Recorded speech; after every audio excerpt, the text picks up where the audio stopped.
সমাধান করতে হবে।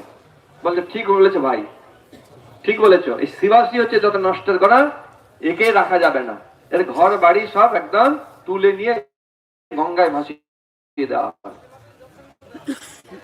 এখন রাজার লোক আসবে, রাজার লোক আসবে, শিবাস ঠাকুর করেছে যে আমার কারণে সমস্ত ভক্তরা কষ্ট পাবে, তাদেরকে ধরে নিয়ে যাবে, আমি এখন কি করব? তাই ভক্তি বিঘ্ন বিনাশন কে? নৃসিংহদেব। নৃসিংহদেবের হরে কৃষ্ণ যারা জপ করছেন না, তারা জপটা পরে করুন। হ্যাঁ, জপটা পরে করুন। এই দুটো এক জিনিস একসঙ্গে হবে না, সারাদিন জপ করার সময় আছে। তাই হবে ভগবান নৃসিংহদেবের আরাধনা করতে শুরু করলেন। আর মহাপ্রভু জানতে পারলেন অন্তরে যে শিবাস ঠাকুর পেয়েছে, তো তখন তিনি শিব ঠাকুর